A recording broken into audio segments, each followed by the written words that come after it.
I'm on a journey to get better, and I want to do it with you. And I'm not just focusing on physical health, I'm focusing on everything: emotional wellness, spirituality, finances, relationships, and so much more. Every week, it will be my personal goal to bring us, the world's leading healers, experts, and game changers, to share groundbreaking secrets and tips to getting better in all areas of life. Getting better isn't easy, but it's a whole lot easier when we can do it together. Welcome to Better Together with me, Maria Menounos. Welcome back to Better Together. I'm just recapping some funny stuff to Steph in this moment, and she's like, "Oh boy, it's not funny." It's just, when just stuff's just going crazy. Anyhow, welcome back, guys. Glad to be back with you. Happy Monday. Our quote of the day: strength doesn't come from what you can do. It comes from overcoming the things you once thought you couldn't. Ricky Rogers. Great quote, Steph. I like that. Thanks. I thought it was applicable to your current life right now and the month of domestic violence awareness. Yeah. I like that. It is Domestic Violence Awareness Month, and so today's episode is dedicated to that. We have two special guests on the show today, both bringing awareness to domestic violence in their own way, thanks to Purina, Red Rover, and the Purple Leash Project, which I've been very involved in the last few months. I was able to sit down with a survivor of domestic abuse named Angie.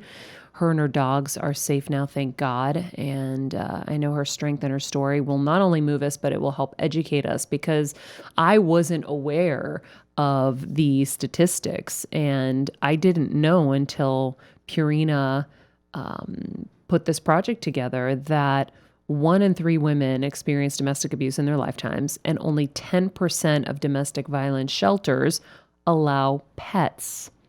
And so nearly half of all victims delay leaving because they don't want to leave their pet. And you'll hear Angie's story that really explains that, because I did an Instagram post and people were like, "What? We don't get this." And I'm like, that's because you don't know. And I didn't either. And that's why Purina and I are taking the lead to help keep domestic abuse victims and their pets together, because we're better together. Yes, we are. And Purina is so amazing. They've committed $500,000 worth of grants through 2022 to Red Rover to establish this Purple Leash Project grant and to help renovate, I believe it was one shelter per state, so that one shelter per state had a domestic violence shelter that was pet friendly. And so so amazing. Yeah. Because, and we'll see it with both of our guests today, that the difference now, I think, with bringing awareness is that we're not just talking about it, we're actually finding solutions. Like, this is a solid, amazing solution to something I didn't even know was an issue. And I've been aware of this issue my entire life. Yeah, well, and we'll explain that because we have another guest on the show today outside of Angie. She's the San Diego District Attorney, and her name is Summer Stephan. Is it Summer Stephan? Yeah.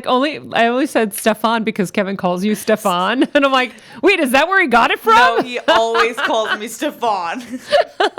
Okay, Summer Stephan, who is Stephanie's Stefan's Scam Sabra's mom. And so she's going to be Skyping in with us, and she's devoted her entire life to protecting women, children, and families, and providing justice to the voiceless and the most vulnerable. She's a national leader in the fight against sexual exploitation and human trafficking. She was named Southern California District Attorney of the Year by Crime Victims United. So today she's going to provide us with information that we need, which is, statistics, how to get help, what the best way to get help is, which, shockingly enough, I thought restraining orders were the way to go. And she will completely flip you when you get to hear that interview. And so, if it's not for you and you're not in this situation, it's really always so important to be educated about these things, because someone you come across, when you think of 1 in 3 women are going to experience this in their lifetime, think of your friends. Just count the women in your life. That's such a good point, Maria, because this is one of the subjects where it's not it's not really okay to be ignorant on it just because of the pure stats. Like, you know, someone who's affected by it. And it's crazy because when I was in college, I was like, I know zero relationships that are abusive. When I got out of college, almost 5 of my 15 team members from my team in college were in a abusive relationship, and I was like Wow. shocked. So it's really prevalent. Yeah, it really is. And so we'll help you kind of understand the cause, understand the red flags, and how to get help. I will say with Angie, she was very, very brave because it was very raw still for her to speak. And she trusted us with this interview. And so I ask that you are patient with her because she's sharing something that is so, so difficult. And so she's quiet and it's, it was very painful for her. She was incredible, and I was so grateful that she shared her story. And so you'll be hearing from Angie and Summer in this episode. I'm really excited to bring it to you. Before we get to it, though, I feel like I do have to go over one thing, and this is something I was talking about last week. Is I wanted to go over what we have been applying from all of our interviews because there's been so many things that are changing my life from this podcast. And so whether it's mono-mealing from Sahara Rose, which we already know, I've been tongue scraping and dry brushing and oil pulling, not oil pulling every day. Sometimes, by the way, I am trying to do 2 things at once and I swallow accidentally. And it says do not swallow because the whole point is it's taking all the bacteria and pulling all the junk. And guys, I'll be shaving my legs in the shower. And then if I try to do something else, I literally will swallow a little. And sometimes I've swallowed a lot. So I have to figure out a new routine because in the shower, Steven's face is so disgusted. It's like I told you I swallow poop or something. It's just oil. Wow. But you're not supposed to. That just is the epitome of your life right now. You are so going on 150% with everything that you swallow the oil bowl. Yeah. So I haven't been doing that every single day because sometimes I get so scarred from swallowing some of it. But the mono mealing has been great. So I've been keeping different things in the fridge, like a, Tupperware of broccoli or a Tupperware of cooked sweet potato. And so when I'm hungry, I just grab one of those and my stomach has been so much better. First of all, I've lost probably 8 pounds in the last 3-4 weeks. I'm not drinking Diet Coke. Haven't drank Diet Coke in a month plus. Maria. Yep. Big time, guys. I don't think I've been off Diet Coke ever in my life. That's amazing. Yeah. That's a big deal. Yeah, and that was Dr. Darren, who I think you're working on getting on the show. He was the one who was like, it becomes formaldehyde in your body. And then he told me some other nasty statistic. And I was like, okay, that's it. I'm never doing it again. So we will be having him on the show. But mono mealing has been really great. And I know it's changing Kevin as well, which is so great. The choose again method from Gabby Bernstein. First of all, guys, I'm driving in my car and I will have a horrible thought. And then I say, oh, hello, horrible thought. I acknowledge you. I forgive you. And then actually, sometimes I've said it was a stupid thought. And then I'm like, no, I can't. That's mental violence. So then I say, I forgive you, thought. And then I choose another thought. And I swear it is a major thing. If you apply this, it really, really works. And it really shows you just how many unpure, not good thoughts maybe are going through your head. I don't mean not unpure, they're Steven's looking at me I'm thinking something. They're just not productive. Not productive, not positive. I'm trying to say it in a good way, not positive. Yeah. We don't have time for unproductive thoughts. Yeah, so the choose again method has been amazing. And yeah, I don't know. I'm trying to think of everything else, but we'll continue to do this as we go through the show. But have you guys had things to add to your list? I've been killing it. Okay. I've been using the Jim Quick memory method. Me too. So I've been putting No way. I've been putting host names to parts of my body. Stop it. That is so Stephen, if you tell me you put anybody in a place they shouldn't be in, that we cannot do that, just so you know. No. All of a sudden he's cupping his balls and he's like, oh, that's where this host is. That's how I remember Steph. I would be. No, you put me on your butt. It'd only be because he thinks you have big balls. That's so why- that's what he considers. This That's why is so bad. I call Steph my dark chocolate.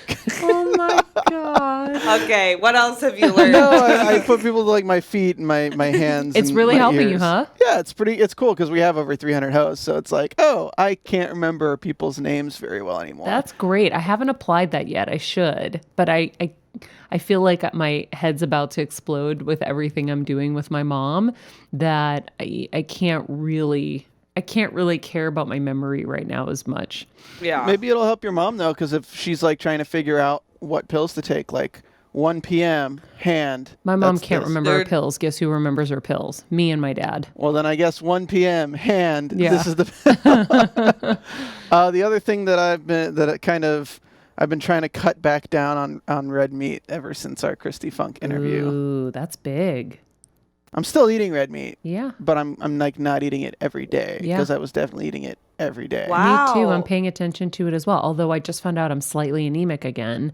So I'm going to have to figure out how to supplement with different forms of iron to get that back up. Go to like a butcher shop. You and Kevin need to find a good butcher shop. Why?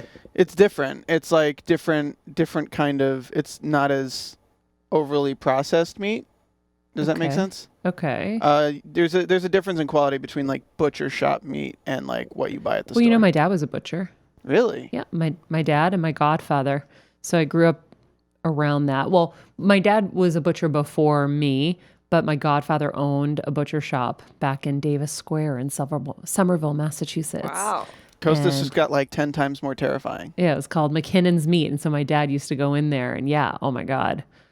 It's crazy. Are you glad you worked at Dunkin' Donuts and not there? Yes. Oh my God. I used to go in the back room to see my godfather and I would bawl my brains out, like sides of lambs and all kinds of things hanging. Maria. Yeah.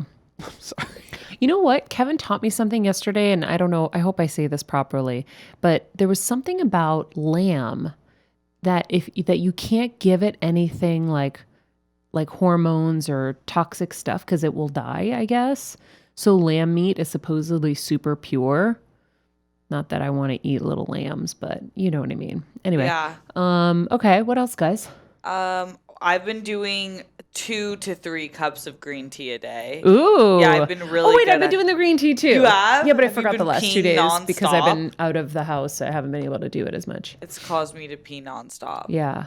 I pee nonstop all the time. Though. Yeah, that one, and then I only eat fish. I'm a pescatarian, but I've been incorporating more when I can, just like have like really hearty vegetable meals. I've been doing that, and there's so much from Gabrielle Bernstein's episode. It's crazy, just like owning your power, like really the proper self-talk that's productive, because like I was saying, there's no time for it. So when I do have negative thoughts, I'm like, what was the point of that?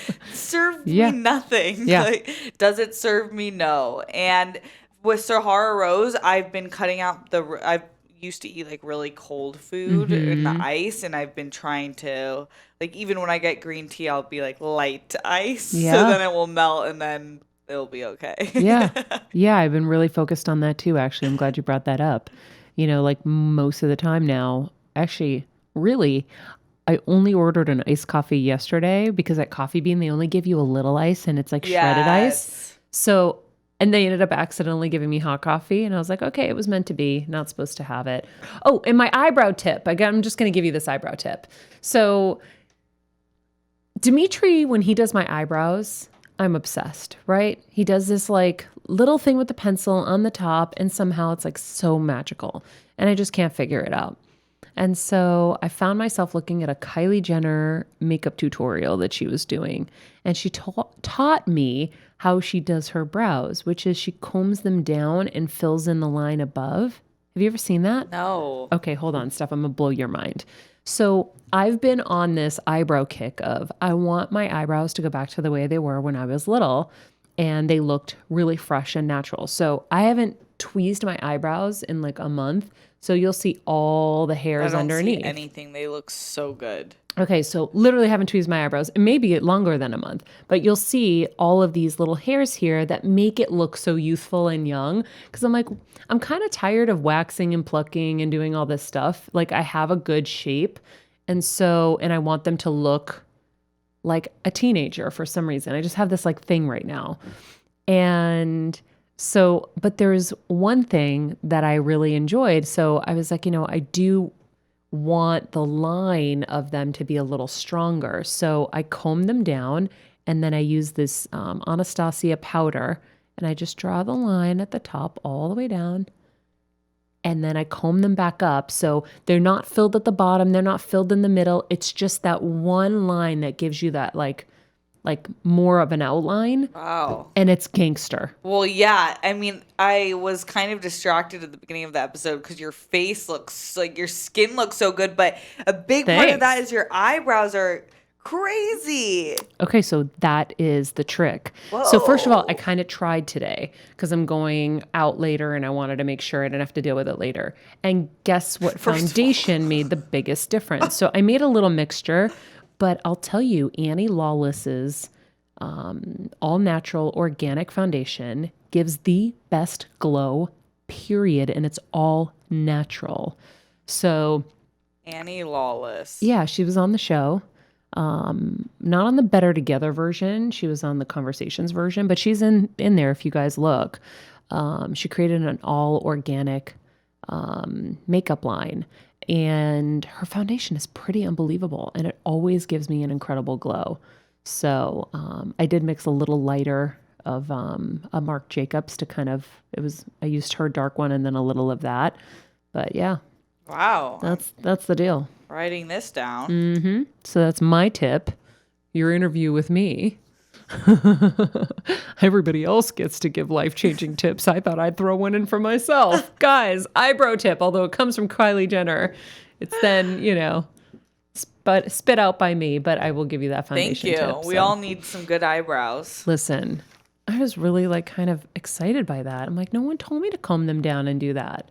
It's actually, I read an article about how brows do so much for a youthful look that people don't realize. Yeah. It's massive. Yeah, that's why I said I'm going to just let them go and see what happens. And Frida Kahlo, baby. That's what would happen to me. I was born with a unibrow, Maria. I know, you told me. Scam. Oh my God. Poor Scam with a unibrow. Young Mowgli. Just shitballs. That is a soundbite. I like the drop. All right, guys. Well, without further ado, we will start with Summer Stephan, San Diego District Attorney, who's going to educate us on domestic violence, the statistics and all. And then that will be followed by Angie's story. So can you give us a little background on your work and your work specifically fighting for domestic violence issues?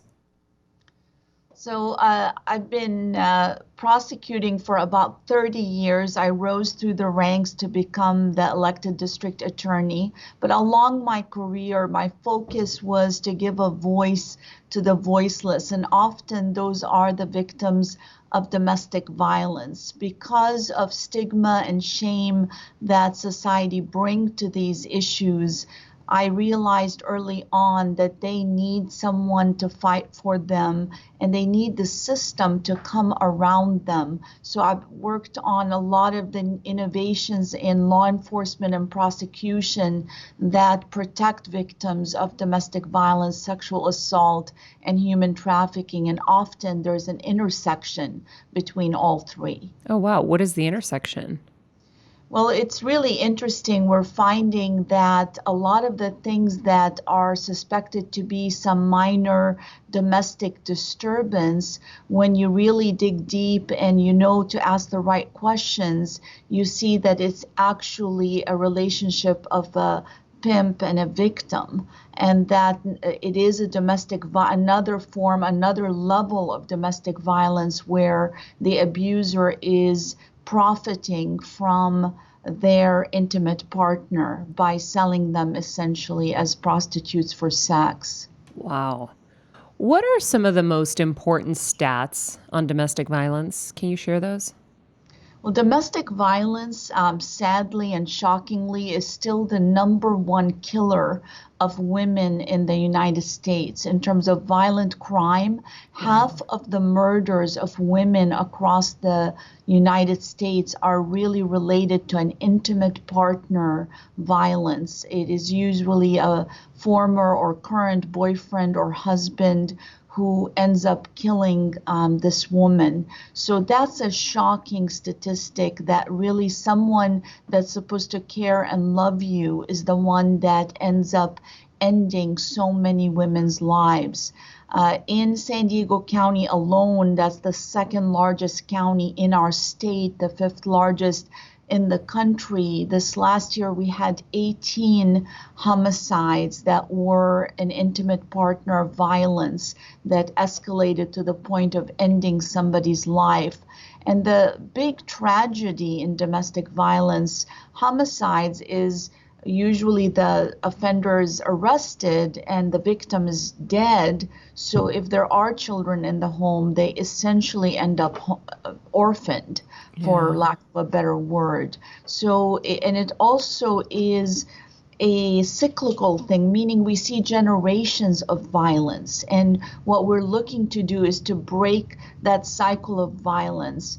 A lot of the new innovations deal with how you deal with, and I know this is close to your heart, with animals that are in the home and children that are in the home, because they are often also abused along that process. Yeah, that is something that I wasn't really aware of until recently. And with my work with Purina and Red Rover in this project to help make these domestic violence shelters pet friendly, I didn't realize until I met Angie at that shelter that the pets are abused as well, and that these people can't leave behind their pets, so they don't go to a shelter generally, and they stay with their abuser because they can't bear to leave their pet. And so that was a really shocking thing for me. I had no idea that happens. Of course, you don't want to see anyone abused. And then, of course, helpless children and animals. I mean, that's just so crushing. It's so true. This is why our systems have to continue to improve and to really listen to the victims and survivors as to what kept them in that destructive relationship. And often the abusers are really masterminds of manipulation, and they know exactly what buttons to push. So economic deprivation and economic instability, and they find a way to make sure that the victim is not independent economically and is only dependent on them. And then pets and children are the #1 tools that are used to keep someone in an abusive relationship that could spiral into ultimate violence. So we have to find, this is why it's so great to see people like you that have a big voice bring attention to it, because it's really important. It cannot be just a law enforcement answer. We are stepping up in law enforcement, and we've developed so many systems so much better than years ago to address victimization. But at the end of the day, that victim needs to have somewhere to go and needs to feel comfortable to report, because she knows that there is a place for her kids, her pets, and that she can eat and she can sleep somewhere. So that economic stability, and that is something that law enforcement can't bring. That's an element that has to be brought about by systems being set up and organizations that care and people that care to set those systems up. Because victims of domestic violence are anyone. They can be anyone's child, they can be anyone's sister, mother, they are so pervasive, and they're not limited to one class, race, or ethnicity. They're really all around us. You know, we're mentioning women, but one of the things that really startled me was the male statistics that I was never really aware of either. Can you speak to that? There are definitely male victims.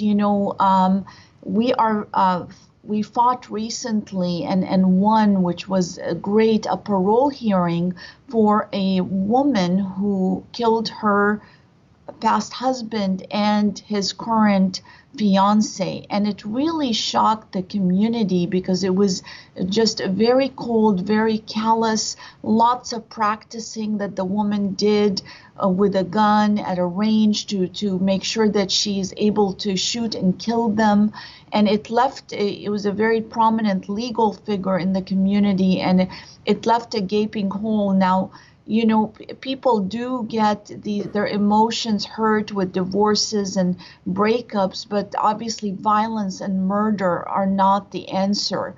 And so the statistics are somewhere between 7 out of 10 men will experience some form of serious violence, physical injury by an intimate partner.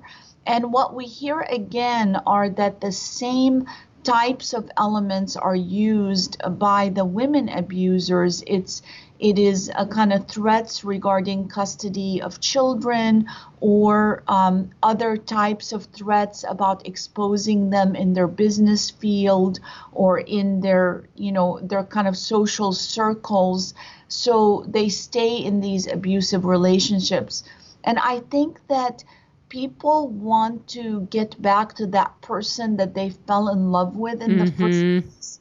And they think that it's just going to get better and that this is the last time. And the reality is I haven't seen it get better. I've only seen these cycles of violence get worse and worse over time. What are the red flags? I feel like there's obvious for people, probably once it's escalated to a place where it's already too late. But what are the red flags that people should be looking out for in their relationship, in their home, and then for others that they care about? Yeah, that's really key, is to learn those red flags so you can protect your family member and for yourself. But one of the biggest things I've seen from talking to victims and tracking their life cycle is isolation. The power of the abuser lies in separating the victim from their circles of trust and from their loved ones.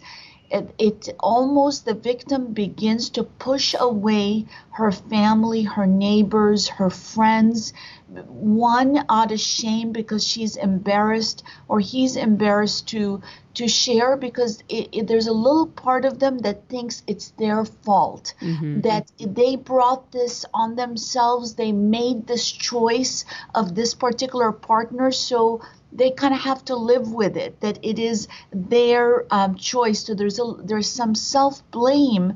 And so when the abuser begins to put the seeds of isolation in, of either directly by demanding that the victim not go out with her friends, oftentimes the victim quit her job because then they can have more economic control, because they need more of the time of the victim, when they insist that calls be answered immediately. So the victim is almost interrupting calls with family members, and it becomes almost a burden to call or to be with other people because this is what the abuser is doing.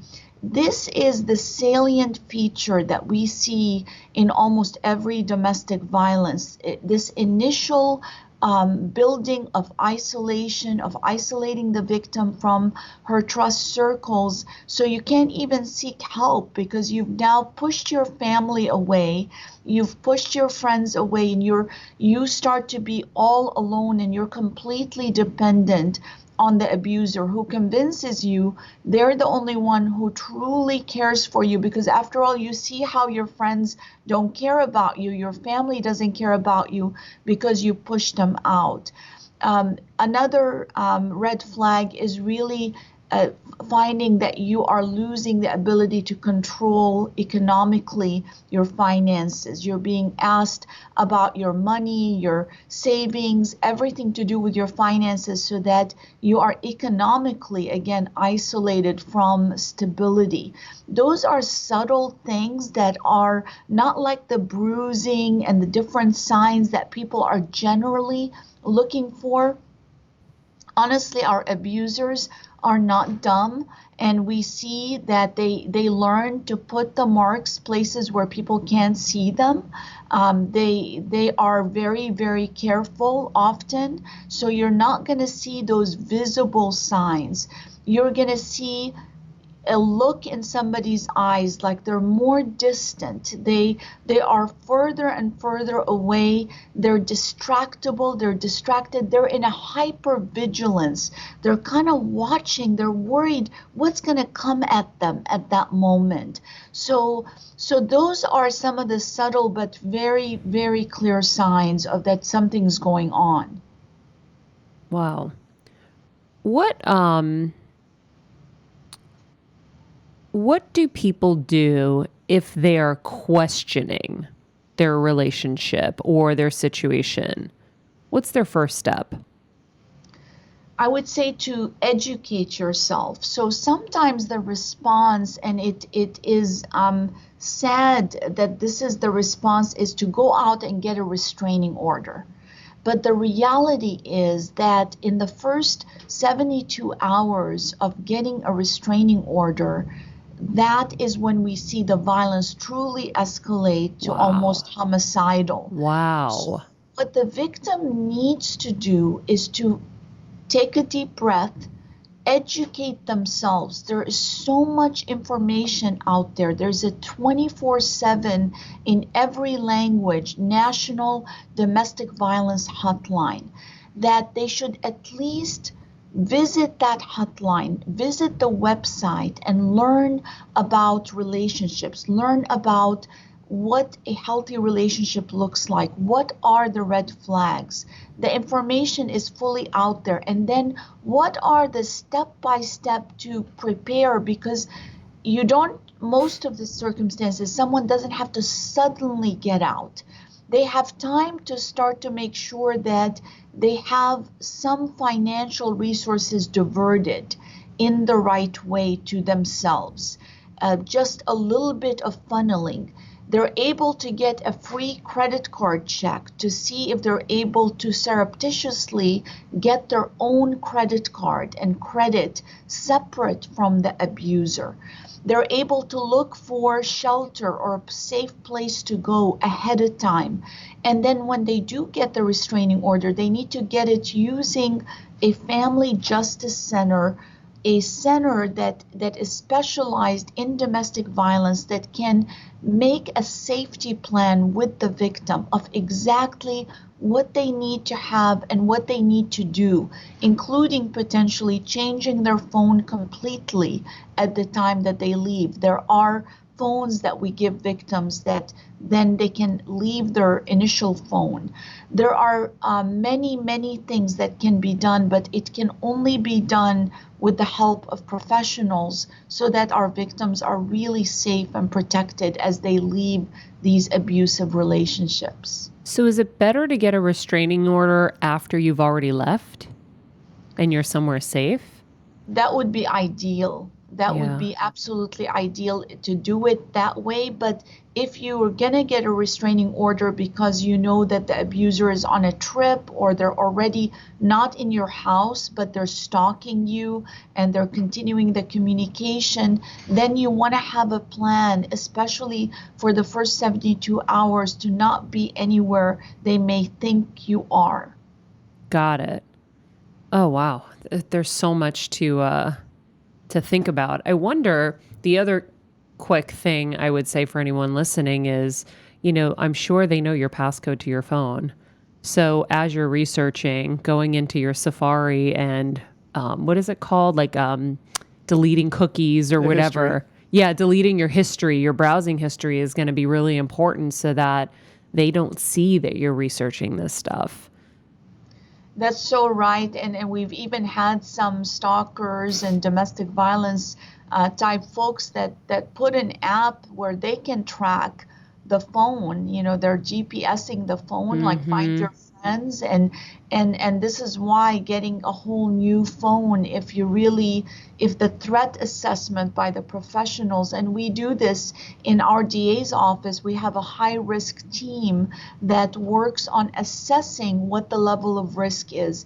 Wow. It is not 100% foolproof, but there are certainly signs and things that give you a good idea what the threat quotient is for this particular victim and how serious we have to be, including complete relocation, anything else if the relationship is spiraling, if the abuser has very serious and mental health issues that present in a violent manner, because we want to make sure not to make it look like there's the stigma of mental health. There are many people that suffer from mental health, but they're not violent and they're not going to be abusive. But if people with mental health issues are presenting with violence, then it is more serious and you have to be very, very careful. Another thing we're learning is we are really joining research and science with the field of prevention of domestic violence abuse. And this was really news to me that 2 years ago, this fantastic study came out by Dr. Campbell that rated the different forms of abuse and which one is more linked to homicide, to a lethal ending. And they found, believe it or not, that it is not the kind of beating or pushing, although all these forms are bad, but it is if an intimate partner puts their hand around your throat. Something about that choking, the putting the hands around the throat, is 6 times more linked to murder. Something about that control and power that the abuser is feeling that allows them to do that ends up in a very bad way. So 2 years ago, I started a protocol with law enforcement to always ask when they're called on a domestic violence call. We had 17,000 of them last year. And whether the person placed their hands around the throat, because victims won't freely report this because they think if they didn't pass out, they weren't unconscious, that it is not an injury, when in fact there are injuries that happen by choking somebody that come on later that are extremely serious. We had one woman, she felt like her voice had changed a little bit, but she hadn't passed out. When we looked, we saw through a forensic nurse petechia, which are the red dots in the eyes, which means you've lost a little bit of oxygen. But it turned out that her trachea was actually severed slightly. So if left alone, she would have ended up dying from this. So she was transported to the emergency room because she needed something that was very, very life-saving right away. And based on this, we started in honor of Domestic Violence Month, which is this month, October, a movement called Health Cares, where we did a joining of the health field and law enforcement to understand the importance of strangulation for domestic violence and to really ask the right questions so that we can save some lives, hopefully. Wow. Yeah, I think that's such an important thing to note, because if the research shows that this is 6 times more likely to end in homicide, even if they were using it as a scare tactic, you at least know this is a major, major red flag to pay attention to. Exactly. If nothing else, about 13% of domestic violence homicides are strangulation. But even if it ends up being by use of a gun or a knife or something else, we see a history of strangulation before. So it is something that is not out there in the public's eye enough. to understand for victims, look, if he's placed or his hands around your throat, that is a big problem. And we started a campaign, you only decide what goes around your throat. And that's it. You know, it's about returning control and power to the victim. And that's through knowledge. So we tell anyone out there that is just worried for someone or worried for themselves, first thing you should do is educate yourself. Go on the National Domestic Violence website and just learn the signs. If you're not ready to get out today, at least you have the information ready, you have the phone to call ready, you know that 911 is there for you, and you're able to speed up the process of getting out. The other thing that I want to make clear, and it's interesting because a few years ago I did this domestic violence initiative with Mary Kay Cosmetics, and we did these short films, and that was the first time when we did the screening that I saw sibling domestic violence is a thing. I thought that siblings were allowed to be terrible to you. Not speaking from experience or anything, but I didn't know that that was recognized as domestic violence. And I'm not trying to make light of it. I just always, anything serious in my life, I try to make light of because it's easier to deal with. But I always thought domestic violence was, you know, husband and wife or whatever version of that you are, like a partnership. I didn't realize it extended into siblings, and where else does it extend to that we're maybe not considering? Well, I mean, I think it falls under family violence. So we put domestic violence under the family violence unit because it could be a parent abusing a child. It could be a child abusing an elder, a senior, and we do see that, like children that are addicted to methamphetamine especially, and adults that move in with their elderly mother and they begin to economically defraud and abuse. So that's under kind of your umbrella of family violence, including siblings. We sadly have things that go well beyond the normal sibling torture, which we're all accustomed to, but more into the physical violence and the, you know, where nobody should not feel safe in their home. But legally speaking, domestic violence is defined as an intimate partner. So if we're bringing legal criminal charges, you're right that it is usually an intimate partner, a husband, a fiance, a boyfriend, somebody who you've had an intimate partner relationship with. But under the bigger umbrella of family violence, we put siblings and parents and everybody else. Yeah, I think that's interesting for people to know. And I wonder if you are a friend or a parent of someone you suspect is in a situation, in a domestic violence situation, how do you help them? First thing is to not to do exactly what the abuser wants families and loved ones to do, which is to stop trying, to leave, to be pushed out by the isolation. Stay involved. No matter what, even if you're getting a cold response on the other side, don't give up. Stay involved. Keep talking to your loved one. Keep telling them that they are beautiful, they're important, they're deserving of a safe life. That just encourage them, because lowering the self-esteem of a victim is exactly what abusers do, so that they don't feel worthy or deserving. They lose their sense of self and their self-esteem. So keep encouraging.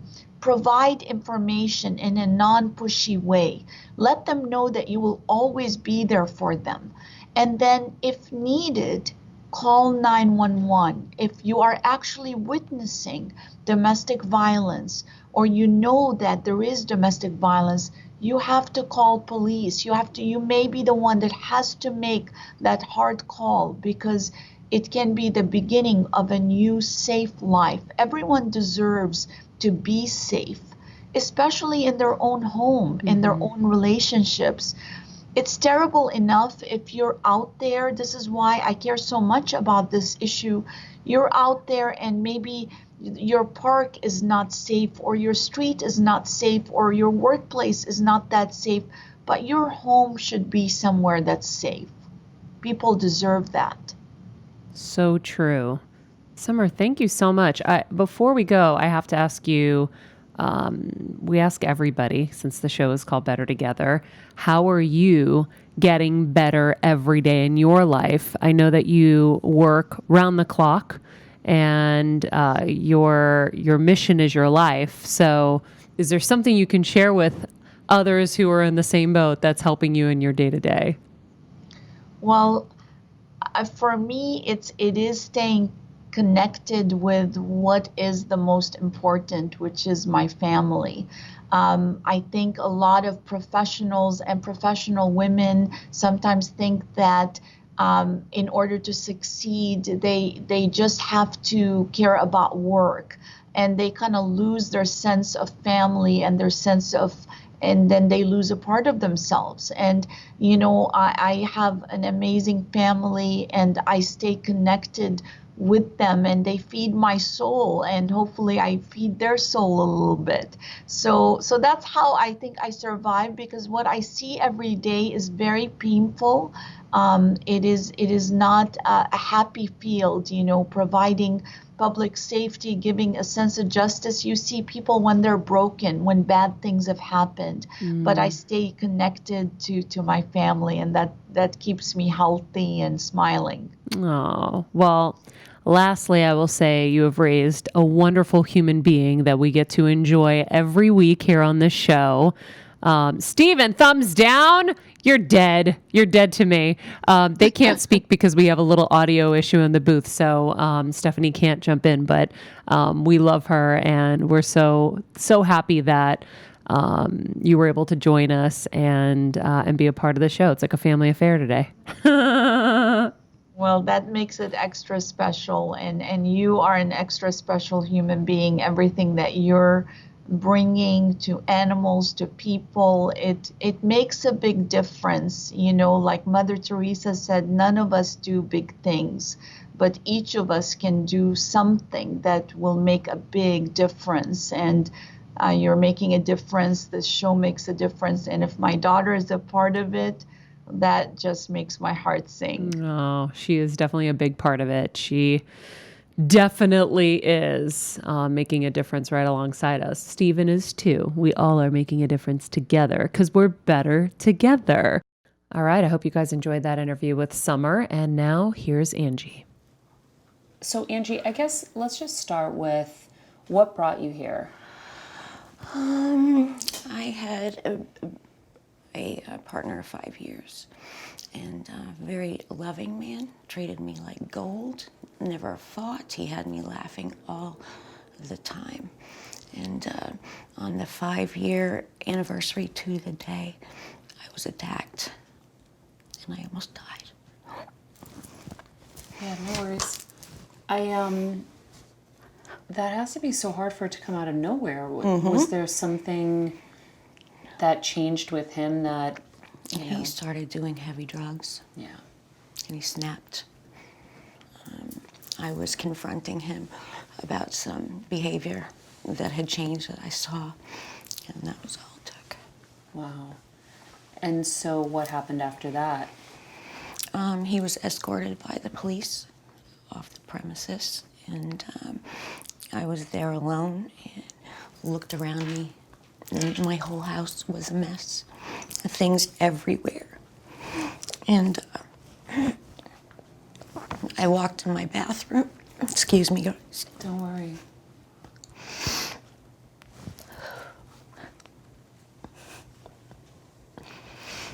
I went into my bathroom and I looked into the mirror and I saw what a mess I was. I was in pieces. And then I walked in the living room, and my living room was in pieces. And I thought, when you clean up your house, it's one piece at a time. And when I was looking in the mirror, the same thought came to me, that I have to put the pieces back together. It's very, very difficult. It's amazing that in that moment you were able to even think that. Because, I mean, it sounds like it was a really horrible situation, and for you to be able to think about it in those kind of baby steps is probably why you're still here and hopefully thriving. Yeah, doing much better. How does one get out of that situation? It takes a lot of strength, and my first attack was my last attack. How did I get out of the situation? I reached out. I made that one first phone call and asked for help. And it's very hard to explain to a stranger the events and how it affects you for life. Yeah. Before this, you had never experienced anything like that? Oh, I had, yes. Okay. I can recall starting at the age of 17, being with an abusive man. And I will say, every single relationship that I have been in was abusive. So it was a cycle. Yeah. I was attracted to the bad boys, fun, masculine, and I was picking the wrong people, and it's a cycle. It's very difficult to break, and you can't help who you are attracted to, I find. I think everyone finds that. That's why we always have such a hard time listening to our parents, because we're like, you can't tell us who to fall in love with. Yeah. You can't control that. That's a matter of the heart. Yeah. But yes, every relationship I've been in had domestic violence in there. And I think I attract these men because I'm a natural caretaker, a mom, a student. Just, I care for others and put myself last. Yeah. It's definitely something a lot of women struggle with. Lots. Yeah. A lot. So you made that first call. Who was the first call to? My church. I had just a couple of days to get out of my apartment. I was frantically on the phone asking for help. I didn't know where to start. And I had to move quickly. And the last phone call I made was at church. And I told them I can't do it by myself. I need somebody to pack a moving truck, unload the moving truck. And next thing I know, I had 6 church members show up to help me move. That's amazing. Was that the first time you reached out for help in all of these situations? Yes. Probably because it was the worst, right? Yes. And then how did you end up here? Lots of phone calls. There were other shelters that I would call. And knowing that you have to go to a shelter is really rough. And I must have called 10 places and nobody had a place for me to stay. They were full? So I wound up sleeping in my truck with my animals. So what did you do for a living? I'm a registered nurse. You're a registered nurse. And I specialize in women's health care. Wow. And so here you are, a nurse, living in your truck with your 2 dogs because you have nowhere to go. Correct. And so the shelters that are around didn't have any vacancies. No. But also it was probably hard to find one that... Accepted my dogs. Yeah. Tell me about that struggle. With the dogs, or yes, nobody would understand about my animals. They don't. One of them helped save my life. And How? She attacked my partner, Oh, wow. and she started howling. And he had helped me raise Pandora, so I've never seen her act like that. But she helped. in. Yeah. Wow. And so was it ever a consideration to give them to somebody so that you can... Absolutely not. So your choice was I live in my car because I can't be separated from my babies. Yep, they were my family. Yeah. They were my family. Unconditional love. Yep. We know it. Mm-hmm. Yep, and I have 2 boxers. I have Pandora the mama, and then I have a baby boxer. And it's so strange to know that Pandora went after my attacker, somebody that she loved and was raised by. Well, she knew right from wrong in Absolutely. that moment, thank God. Mm-hmm. Absolutely. And so now you guys are here. Thank goodness these people are keeping me safe and they're educating me, hopefully to break that cycle. Yeah. I wonder, when you come to a place like this, how scary is it, first of all, to leave your abuser? Oh, it's incredible, because you don't know when they're going to come back. You don't know how explosive things could be, and I almost died. So, yeah. The attack was bad. Yeah. I was in the hospital for 3 days. Oh, wow. So you really couldn't move yourself? No. And I was alone, and I felt alone, and I could not reach out to family because I had to keep them safe. So if they knew you were afraid they would be vulnerable? Yeah, and very judgmental. Yeah. This Well, man, and you never know how people will react on your behalf either. yeah, So you're scared to put them in that position. yes, yeah. You have to care for everybody but myself. Yeah, I was scared to death. And so here you have your dogs. You're safe. And how are you taking the days, and what is your goal now? My goal is to help other women. That's what my goal is for the rest of my life, is to help other women in this situation. I have a lot to offer people. Yeah. Are you still working? No, not right now.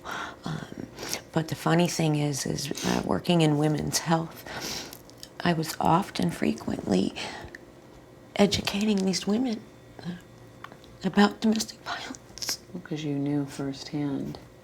And Well, I had no sometimes- idea that this partner of 5 years was in the background abusing me, because it wasn't It physical, was verbal and emotional. and emotional and spiritual. So there was all kinds of abuse that led up to the physical eventually. So But for I you, didn't you know. probably were feeling like this was a better situation than others, probably. So you didn't Yeah. notice it. Yeah. Other people didn't see it either. So when it happened, people had a hard time believing me. He's a family man, We would go to church together, family functions, Christmas, and it was all a facade. It's a lot. It's a lot to heal from. Yeah, it's going to take a long time. Yeah.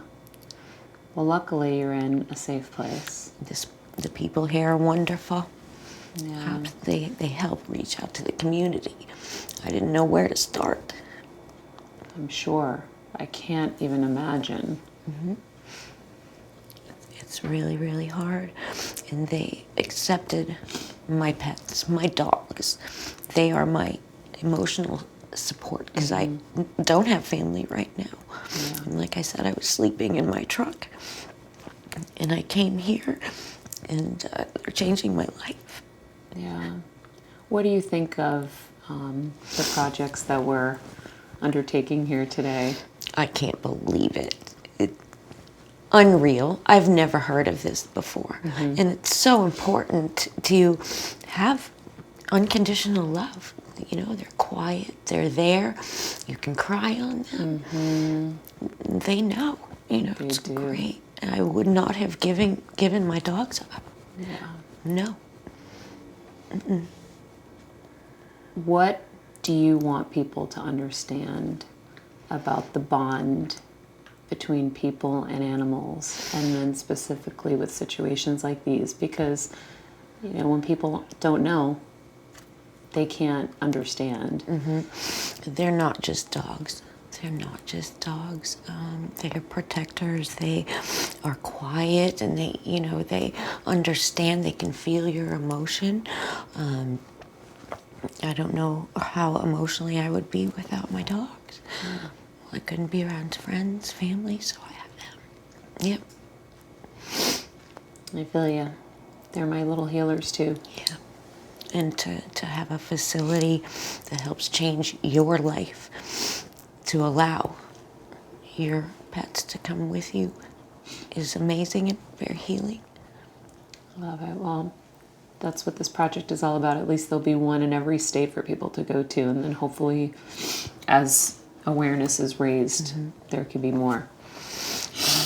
One thing that I learned coming here and speaking to the women is 50% of homicides in the state of Maine are domestic violence based. Wow. It's a lot. Yeah. I had no idea. It's strong, it's powerful. Yeah. I had no idea. It's unreal. It's really scary. Really scary. Well, thank you for sharing your story and allowing us to learn from you and what you've gone through, and to better educate other people on this, because it's so easy to disregard dogs and just say they're just dogs, but they're not. All right, guys, what have we learned? So many stats. Like I said in the top, I did not know that women, a lot of victims of domestic violence, wouldn't leave the house because of pets. And the strangulation. Yeah. Wow. I mean, it makes a lot of sense. It's kind of like how a lot of serial killers used to abuse pets. That makes sense to me. Like strangulation, when you're like trying to hurt someone, that's like psychotic. Yeah. Well, I think it's so cool that your mom and her team identified that in the research and have now applied it into the protocol, because like I said in the interview, if you're in a situation where someone does grab you by the throat, even if they didn't officially strangle you, the fact that they went there is a red flag that now you can identify and say, this person is displaying this tendency.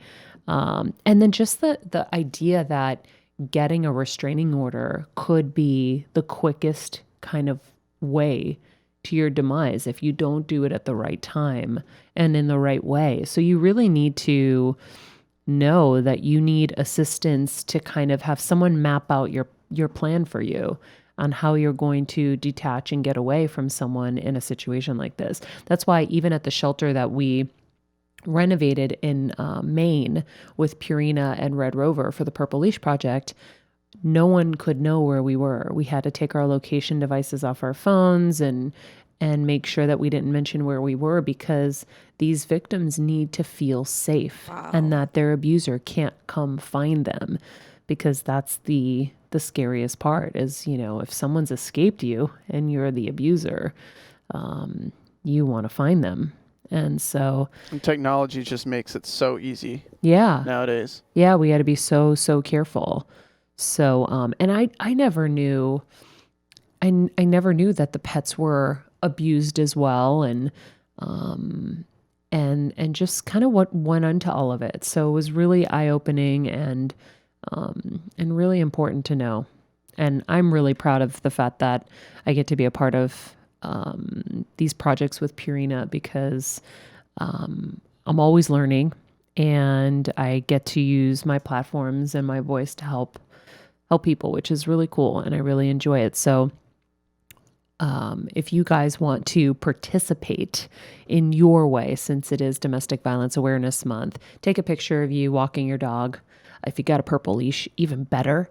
And tag at Purina and Red Rover Org, and hashtag us as Purple well. Leash Project and Taking the Lead. Yes. and help take the lead on domestic violence awareness and spread this incredible message. And thank you as always for listening to our show, watching us, of course. And if you could help us by rating, commenting, subscribing, we live for the amazing reviews. Not going to lie, I check them on the regular. If I'm in the waiting room at Cedars and I'm sad and I need to pick me up, that's exactly the first place I go. I don't go, oh, P.S. I got my social media down to 13 minutes a day. Ooh. Guys, check your phones right now. I'm just curious to see where you're at. Tell me what's your on-screen time? Mine has to be ridiculous because this is where our work is now. How do I check it? If you go into your settings and you look at on-screen time or screen time, it'll tell you, I got mine down to 13 minutes. I was so proud of myself. But what I do for a pick-me-up is I go to our comments, and I'm so grateful to hear how this is impacting your lives and how you're making changes and how it's inspiring you. Because it's doing the same for us. And we're just the vehicle to help kind of bring these people here for you and to help you. But they're helping us too, as you heard, have heard along the way. So we have new episodes every Monday. If you do love the show, share it with friends so that we can build this community and more people can get these messages. I feel bad that sometimes people come to it and then they see like a list of like 1,000 shows they have to listen to catch up because we've had so many incredible guests already. So get them here faster so that everybody's on the same page. We also have recently launched our Patreon account because we have been doing this show for free forever. And I got to get these guys paid. What? But Stephen, tell everybody about the Patreon. Well, the Patreon's awesome because it's not just to get us paid. It's because we wanted to give back and we wanted to give more. So instead of only having time to do one episode a week, which we love doing, we now do 3 episodes a week. We have our one episode, and then we have an after show for that episode. And then we also have a second full episode every single week on the Patreon. And if you go to patreon.com/bettertogether with Maria, you can check it out. With the $5 tier, you can join us and be part of our community on Discord, communicate with Maria, with me, with Steph, talk to our guests before shows, and get access to all those videos. So it's really been fun. It's been really a fun experience for me, like creating this and moving forward with it. Yeah, you've killed it. And it's been so cool to see everyone who's joining, and the funny thing is I feel like everyone's just joining to support us, and it's such a cool feeling. Like we have such a great group of people listening to this show, and so we think of you guys as family and friends, and we're grateful for your support, and hopefully we can continue to bring you even more content in those tiers and content that will help you. In the meantime, Steph, what's your on-screen time? My gosh. It's got to be over an hour because that's where I used to be. Yeah. Well, mine's giving the daily average is 5 hours and 30 minutes. Sounds about right for Steph. Yeah. She's got to get that Insta following, Well, I'm Holy doing moly. all the social but it's one post a day. No, well, How long are you on there posting that one post? Maybe that's something we need to start exploring. A lot of times emails on my phone. If I'm editing on my computer, I'll check an email on my phone. No. So it's not just your phone time. Everybody's gonna have hours on their phone. Okay. Your social media. Oh. See, Stephen, have you looked yours up yet? Yeah, daily average an hour 30. Yeah, that makes sense. Yeah. Mine says outing myself. daily average on all devices 1 minute. Stop it. Nope, says 1 minute. I just activated it. Steven! Little shit. It wasn't activated before. It's probably going to be 3 hours on Bumble. Yeah. No, mine actually was up. I mean, I remember even up and into 2 hours as well, but I've made such a conscious effort. I hate going through it. I hate social media now. I've really hit that point. I'm as against it as I can be. I went through my Instagram and I deleted every single person that I didn't actively know in person. Anyone I've just followed or any models I followed or anything. I'm like, you know what? Any models. All it does is just make me be like, you know what? I don't know this person. It's just gives me, it's like advertising. It's why am I subjecting myself to just advertising? I know. But speaking of advertising, these aren't ads. These are iTunes reviews from you guys, the listeners. Oh, yes, before we go, please. We have some good ones. One is from Marina, who says, "You are a godsend, Maria." Maria, thank you so much for the podcast that you do and all the amazing people that you've interviewed. I do have to say that each time that I listen to your podcast on the day that you upload them, it resonates with what I'm going through in my life. On the day my sister surprised me with Gabby Bernstein's new book was the same day you uploaded the interview. Like, seriously, wow. I, too, have a very close family member that is not well, and it's been an emotional roller coaster for me because they're very dear and close to me. I listened to what you said today, and it helped me so much. I hope I get to meet you one day. And then she wrote a message in Greek, which was really cool. I don't know what it says. I'll read that afterwards. Attempt to read it. I actually can read Greek, so I will read that. Thank you. Flyby says, "I found my people. Maria, you are a friend in my head, and hear you on Stern, which is always awesome. And now this, amazing and real. Everything is so relatable and helpful. I just listened to you and Gabby Bernstein. Amazing show. Super amazing team and one of my favorite go-to podcasts. Love all the great wisdom, and you all work great together. Sending good thoughts to you and your family, Maria at Nicole K. Bergen County, New Jersey." You. We have more. Mas.